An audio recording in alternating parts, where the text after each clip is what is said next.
Hey, this is Peter Park with Redemption Boulevard, and I want to talk a little bit about my first year on staff being a multicultural church worship leader, and it has been one of my most difficult and challenging times in ministry. I've been leading worship for about 14 years, and the last 6 years leading in that multicultural worship setting, and this is the first time that I've been given the authority and responsibility to really shepherd a team and really deal with some heart-to-heart issues, and that has been one of the most difficult things that I've had to face, I think, because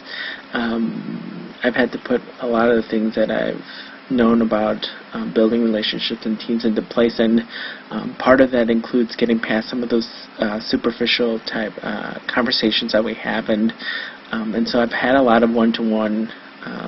meetings with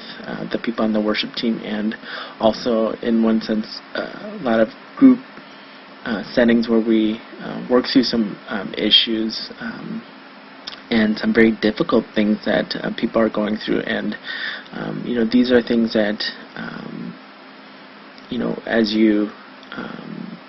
build relationships with people from different ethnicities and backgrounds and cultures and denominations and even different gender than you, there's layers and layers of pain and difficulties that people are going through, and it is our responsibility as the worship leader and to really help them through and guide them through some of these difficult things. And not that we have all the answers, but it's certainly part of our responsibility, beyond just teaching them songs in different languages or different styles and different things like that. We really need to build a community within our worship teams, and not that the community is the goal, but really to shepherd and disciple them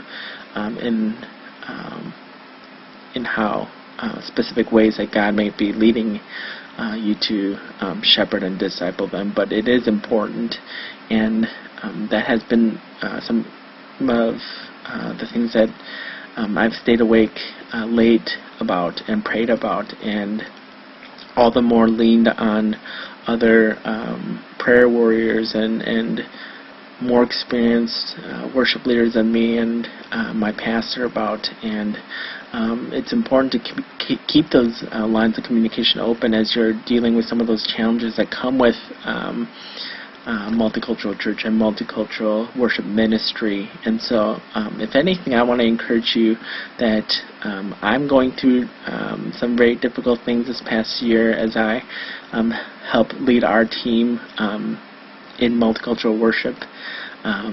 and you may be also going through some difficult things, but know that we're in it together, and that God's name is being all the more magnified as we keep going and keep seeking His face, because during these trying times, we see that we are really insufficient to solve those problems on our own. We need to lean on the body of Christ. We need to lean on God, and so I want to encourage you to keep going and keep seeking His face, because the vision of a multicultural church and multicultural worship is very important, and I believe it in wholeheartedly. And I've had my doubts this past year about whether I should stay or if I have enough endurance to keep on going. And I feel like if I went anywhere else, it'd be no different, because whenever you're doing ministry and doing church with people, there's going to be difficult things, especially as you dig deeper into people's lives and deal with some really hard life things that are happening. And so again, I want to encourage you to connect with me and Redemption Boulevard and some of the different people that are involved with this ministry, and so we can lean on each other and pray for each other. And so this is Peter Park with Redemption Boulevard, where we're awakening to a biblical understanding of worshiping as a multicultural church family.